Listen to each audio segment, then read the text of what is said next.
Hello friends, घरच्या tasty खाण्यामध्ये तुमचं खूप खूप मनापासून स्वागत आहे। आज आपण मँगो आईस्क्रीम रेसिपी बघणार आहोत। ते पण मार्केटसारखीच आणि मार्केटपेक्षाही चवीला छान अशी हे मँगो आईस्क्रीम रेसिपी बनवून तयार करणार आहोत।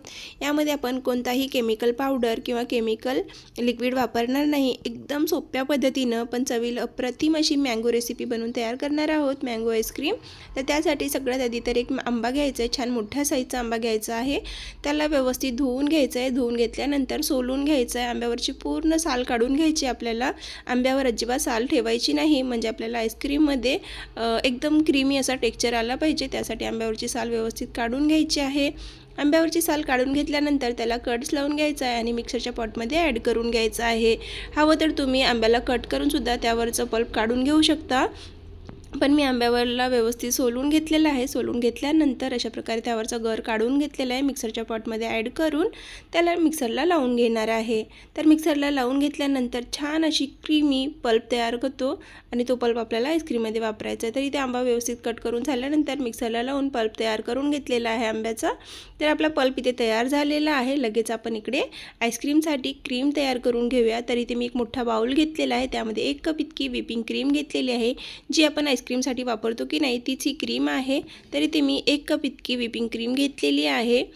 तर 1 कप क्रीम घेतल्यानंतर त्याला डबल ते ट्रिपल होईपर्यंत आपल्याला इथं बीट करून घ्यायचं आहे। तर तुम्ही इथे बघू शकता मी 2-2, 3-3 मिनिटांनी बीट करून घेणार आहे। आधी आपण सगळ्यात आधी तर 2-3 मिनिटापर्यंत व्हिपिंग क्रीमला फेटून घेऊया। तर बघा इथे डबल झालेली आहे। छान अशी क्रीम इथे फेटून घ्यायची आहे। खूप जास्त वेळ लागत नाही, 2-3 मिनिटांमध्ये आपली क्रीम फेटून तयार होते। तर इथे 2-3 मिनिटं झालेली आहेत। जवळपास 2 मिनिटं झाले असतील, तर 2 मिनिटापर्यंत मी व्हिपिंग क्रीम छान फेटून घेतलेली आहे। तर आता फेटून घेतल्यानंतर त्यामध्ये आपल्याला कंडेन्स मिल्क वापरायचं आहे। तर इथे मी 200 ग्रामचा जो डब्बा असतो ना, तो पूर्ण डब्बा यामध्ये वापरलेला आहे। तर अंदाजे अर्धा कप इतकं इथे मी कंडेन्स मिल्क वापरलेला आहे। जर तुम्हाला डब्याचं कंडेन्स मिल्क वापरायचं नसेल तर तुम्ही होममेड कंडेन्स मिल्कसुद्धा बनवू शकता। एकदम सोपं आहे। किंवा तुम्ही एक हाफ कप इतकी पावडर शुगरसुद्धा इथे वापरू शकता। तर इथे मी कंडेन्स मिल्क ॲड केल्यानंतर आपण जो मँगोचा पल्प तयार करून घेतलेला आहे तो सुद्धा ॲड करून घेतलेला आहे। त्याबरोबरच मी त्यामध्ये 1 टीस्पून इतकं व्हॅनिला इसेन्स वापरलेला आहे। आता सगळं ॲड करून झाल्यानंतर परत आपल्याला बीटरने 2 मिनिटापर्यंत बीट करून घ्यायचं आहे क्रीमला। जोपर्यंत क्रीम व्यवस्थित एकत्र होत नाही, मिक्स होत नाही, तोपर्यंत आपल्याला इथं बीट करून घ्यायचं आहे। तर बघू शकता छान अशी क्रीम आपली इथे मिक्स होत आलेली आहे।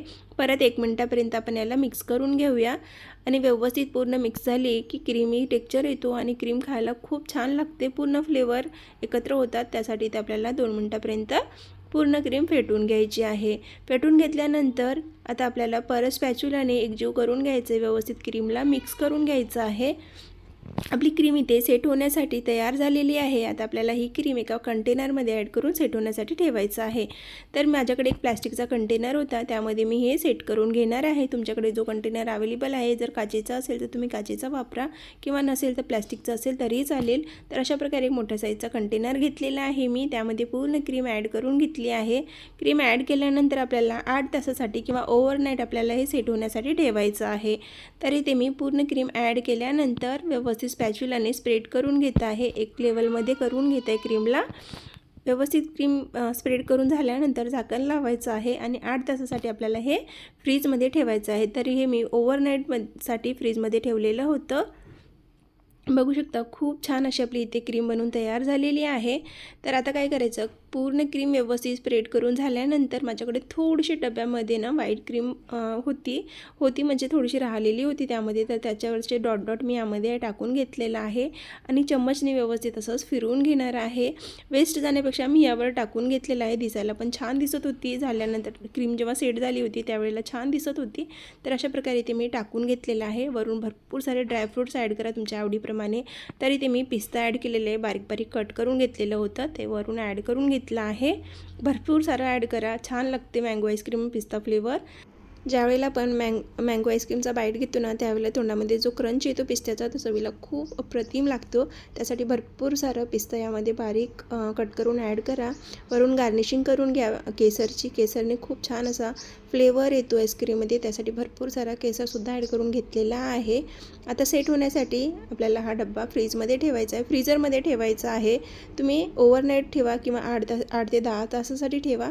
तरी ते मी ओव्हरनाईट फ्रीजमध्ये ठेवून घेतलेला आहे. तर तुम्हाला मी हे डब्बा रात्रीला आईस्क्रीम बनवलेली आणि सकाळला दाखवत आहे. तरी तुम्ही बघू शकता 10 तास पूर्ण झालेले आहेत. तर त्यानंतर मी ही आईस्क्रीम तुमच्यासोबत शेअर करत आहे. एवढी सुंदर अशी आईस्क्रीम सेट झालेली होती ना, तुम्ही बघू शकता. खूप छान अशी क्रीमी आईस्क्रीम इथे बनवून तयार झालेली होती आणि केसरसुद्धा खूप छान असा कलर सोडलेला आहे. एवढा छान सुगंध येत होता ना आईस्क्रीममधून, खूपच छान. तर तुम्हाला हे आईस्क्रीम मी सर्वसुद्धा करून दाखवणार आहे. आणि ते मी स्कूप करताना तुम्ही बघू शकता की ती इझिली स्कूप होत आहे आणि खूप क्रीमी अशी आईस्क्रीम इथे बनवून तयार झालेली होती. मार्केटमध्ये तर भरपूर सारे केमिकल्स वापरतात, पण घरगुती आईस्क्रीम बनवली तर त्यामध्ये आपण कोणताही केमिकल न वापरता खूप छान अशी आईस्क्रीम इथे बनवून तयार करू शकतो. तर इथे मी तुम्हाला सर्वसुद्धा करून दाखवलेलं आहे. खूप छान पद्धतीने आईस्क्रीम इथे रिमूव्ह होत आहे, म्हणजेच क्रीमी आईस्क्रीम बनवून तयार झालेली आहे. यामध्ये एकही आईस क्रिस्टल जमा झालेले नाही आहेत. तर अशा प्रकारे इथे मी आईस्क्रीम स्कूपने एका बाउलमध्ये टाकून घेतलेलं आहे. त्यावरून भरपूर सारा काजू टाकलेला आहे. वरून परत एक स्कूप ठेवणार आहे, म्हणजे खाताना खूप छान क्रंच येईल काजूचा आणि त्यामध्ये सोबतच आपल्याला पिस्त्याचा सुद्धा क्रंच येईल. चवीला अप्रतिम अशी आईस्क्रीम लागेल. त्यासाठी भरपूर सारं इथे मी ड्रायफ्रूट्स गार्निश केलेलं आहे. तर तुम्हाला ही रेसिपी कशी वाटली कमेंट करून नक्की सांगा. आणि माझी घरगुतीच रेसिपी तुम्हाला जर आवडत असेल तर चॅनलला लाईक शेअर सबस्क्राईब करायला विसरू नका. आणि बघा किती छान अशी क्रीमी आईस्क्रीम इथे दिसत आहे. जशी दिसत आहे तेवढी चवीलासुद्धा भारी लागते आणि तेवढी छानसुद्धा बनवून तयार झाली होती. एकदा तुम्हीसुद्धा मँगो सीझन जाण्याच्या आधी ही रेसिपी नक्की ट्राय करा आणि आवडली असेल तर चॅनलला लाईक शेअर सबस्क्राईब करायला विसरू नका.